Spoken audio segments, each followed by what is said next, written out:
Hello, and welcome to Module 1.2 of Oregon Third-Party Verification Training.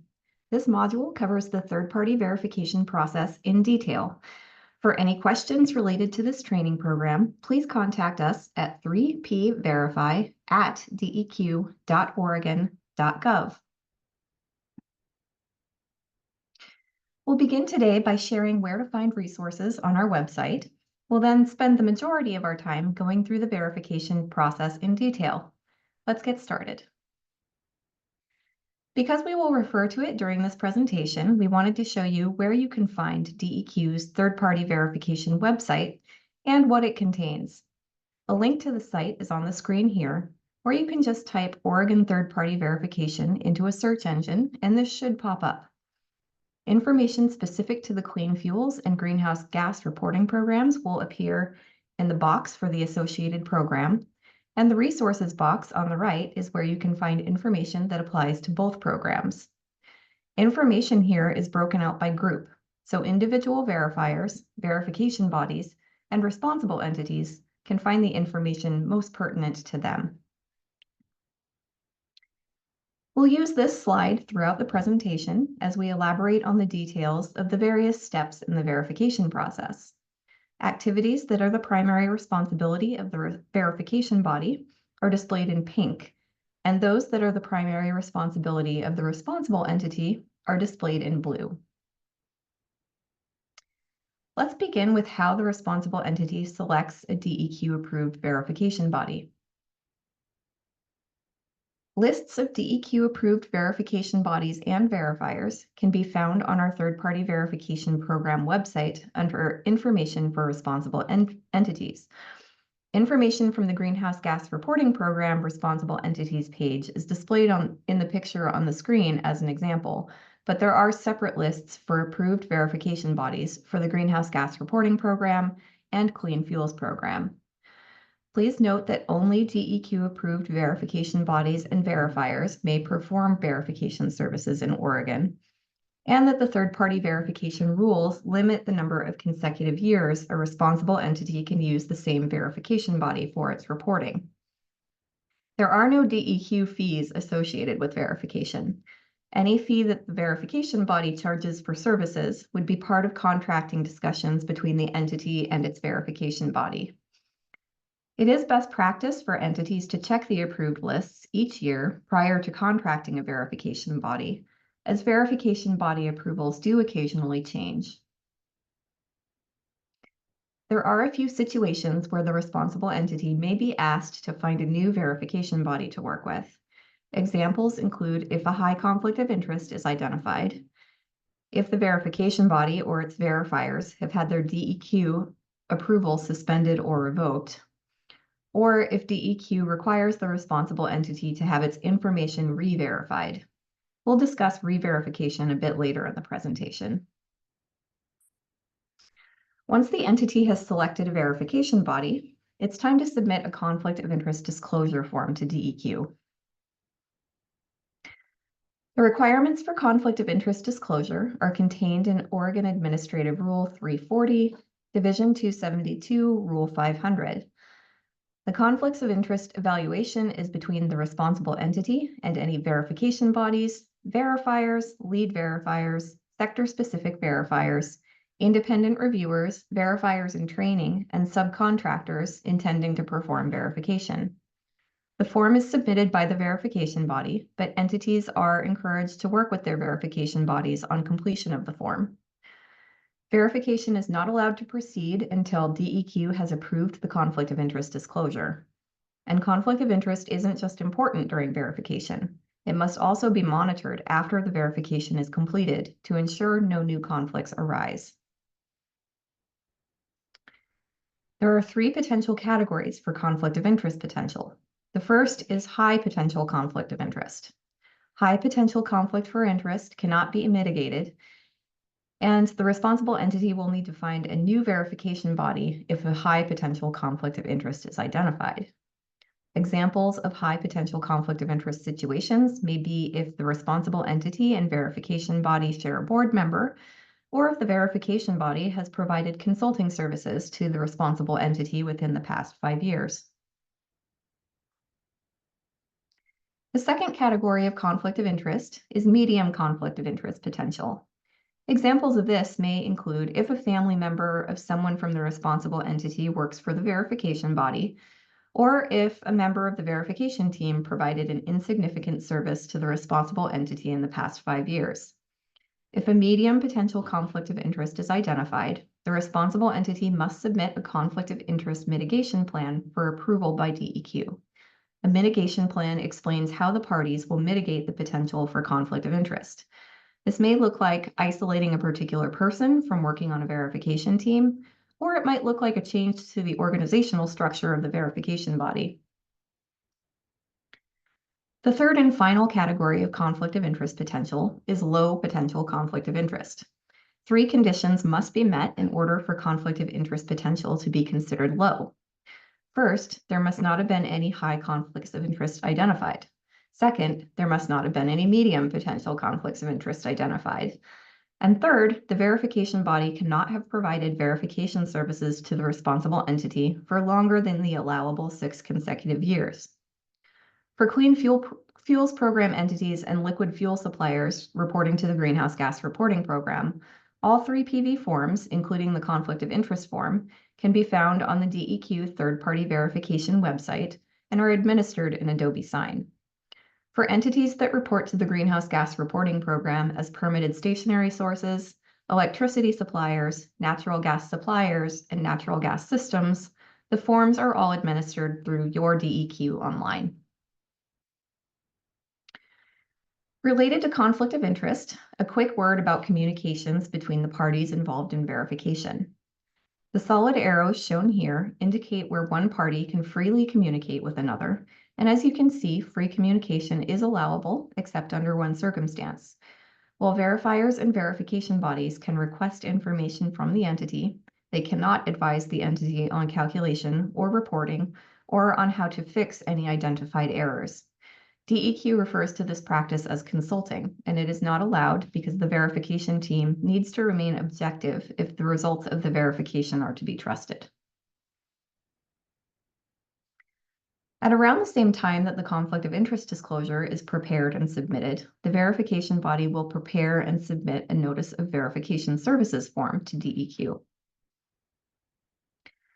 The Notice of Verification Services identifies the individuals who will participate on the verification team and their qualifications, any facilities or other sites that will be investigated during the verification process, and information related to the activities to be performed, including the date of the site visit during full verification years.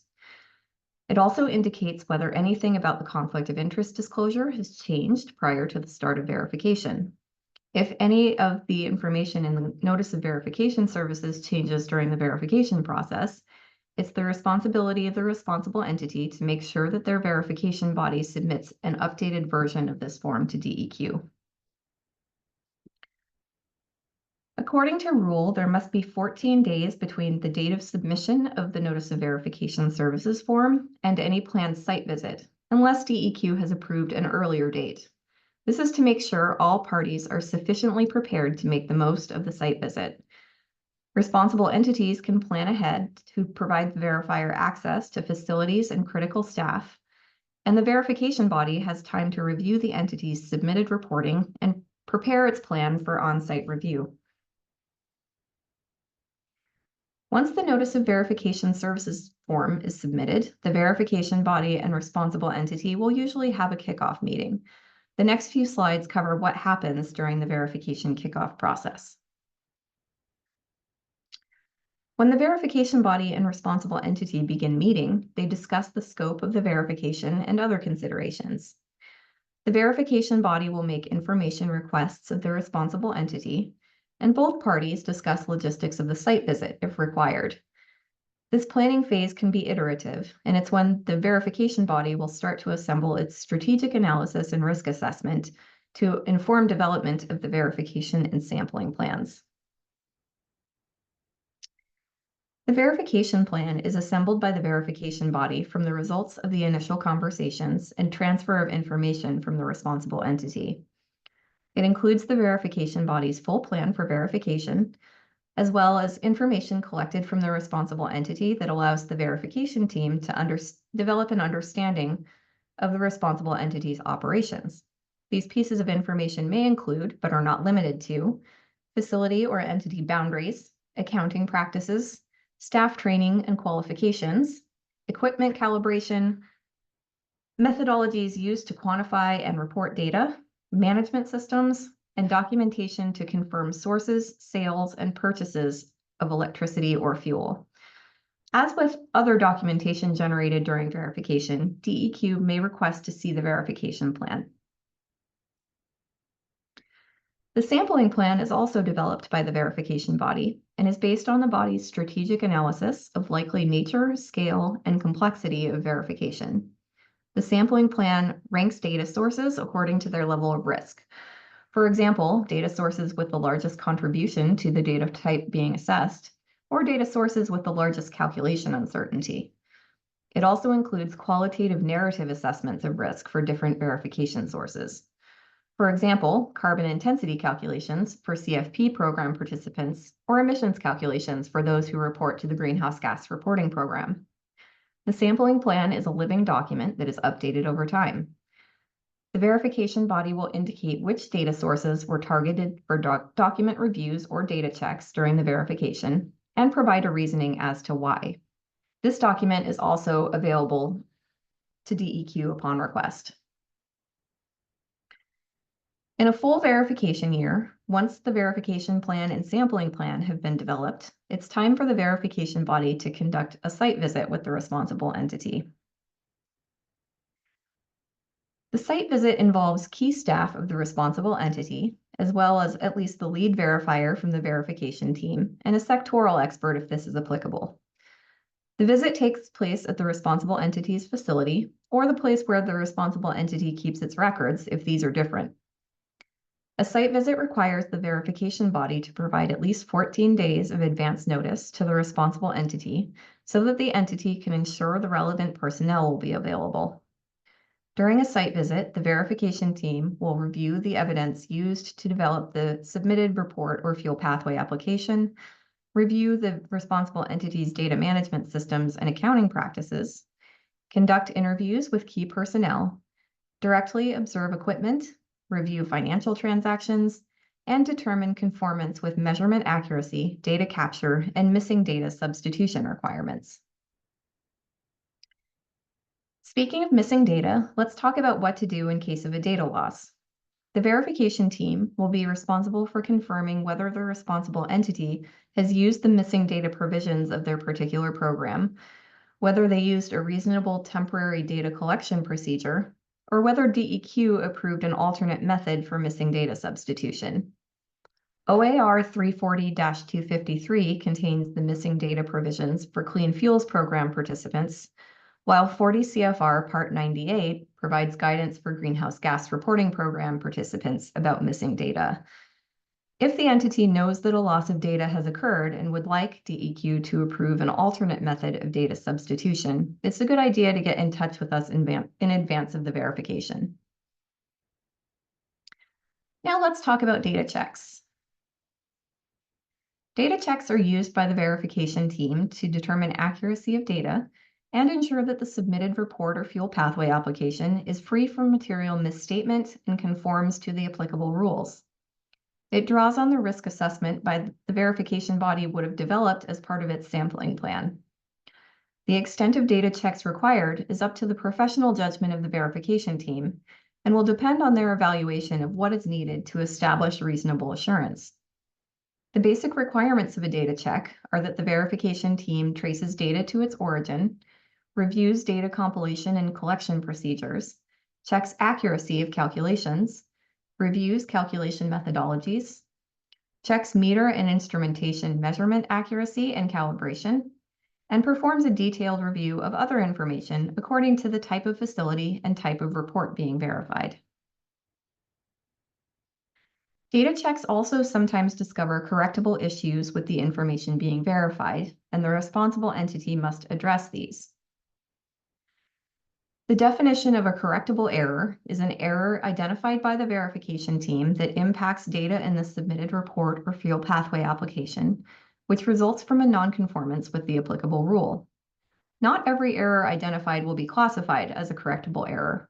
For example, differences that are the result of differing but reasonable methods of truncation, rounding, or averaging, where there is no specific procedure described by DEQ's program rules, are not considered errors and therefore do not need to be corrected. For identified errors that are classified as correctable, the responsible entity needs to correct these before the verification statement is submitted in order to avoid issuance of an adverse verification statement. The responsible entity must submit a revised report or fuel pathway application to DEQ as part of this process. In addition to data checks, the verification body will also maintain a log of issues during the verification process. The log of issues is typically a table or spreadsheet that describes issues that have been identified during the verification process, which regulatory section each issue is related to, and whether and how the responsible entity addressed the issue. It also describes whether each issue has a potential bearing on a determination of material misstatement, nonconformance, or both, and whether an adverse verification statement is possible if the issue remains unresolved. Once the major activities of verification have been performed, the verification body can compile its findings. It then shares these findings with the responsible entity in a final discussion, and the responsible entity has the opportunity to resolve any issues that are found. The verification team is required to do the following in its preparation of findings related to verification: make its own determination of emissions for checked sources, or make its own calculation of specified data types, determine reasonable assurance that the submitted report or fuel pathway application does not contain material misstatement, and review methods and factors used to develop the report or fuel pathway application for adherence to the requirements of the applicable rules. Findings may take the form of material misstatements, nonconformances, or both. A material misstatement is a discrepancy, omission, misreporting, or aggregation of the three that leads the verification team to believe that the reported data, report, or fuel pathway application contains one or more errors as described by program rules. In general, a material misstatement is a difference of plus or minus 5% in operational carbon intensity, reported fuel quantities, or reported emissions. A nonconformance is a failure to meet the applicable requirements of the clean fuels, greenhouse gas, or third-party verification rules to calculate or report data or submit a fuel pathway application. The responsible entity must correct errors and nonconformances. The verification body cannot provide any advice on how to fix errors or implement corrective actions. At the end of the verification process, the verification body will have the verification services and findings of the verification team independently reviewed before the verification statement is completed. This is an internal review completed by a DEQ-approved lead verifier who works for the verification body but has not been involved with the verification team or its activities during the verification year. The independent reviewer checks for errors in the planning, data sampling, and judgment of the verification team and cannot make specific recommendations about how verification services should be performed. The verification body produces two documents at the end of a verification. A verification report is a full report produced during verification and delivered to the responsible entity. It includes the list of participating verifiers, information on facility boundaries and data sources, a description of accounting procedures and data management, a description of data checks the verification body conducted, the log of issues, and any findings, including qualifying comments. The full verification report is typically not automatically provided to DEQ, though it should be available to DEQ upon request. The verification statement is a shorter document, which is provided to both the responsible entity and to DEQ upon the completion of verification services. It contains attestations from the verification body that detail whether the submitted report or fuel pathway application contains material misstatements or nonconformances. There are three potential outcomes for a verification statement. A positive verification statement attests that there were no material misstatements or nonconformances identified during the verification. A qualified positive verification statement attests that no material misstatements were identified during the verification, but one or more other nonconformances with the rules may have been identified that do not result in material misstatement. If any nonconformances are identified that are correctable errors, these will need to be fixed by the responsible entity to avoid issuance of an adverse verification statement. In the case of an adverse statement, the verification body will have identified either material misstatement or nonconformances that have not been addressed, or both. If the verification body will recommend an adverse statement, it must make this known both to the responsible entity and to DEQ well in advance of the verification deadline. The responsible entity must be given at least 14 days to make modifications and submit correct reporting to DEQ. This verification body will provide the DEQ with the log of issues, which will allow DEQ better visibility into the particular issues identified, and a new verification statement once errors are corrected by the responsible entity.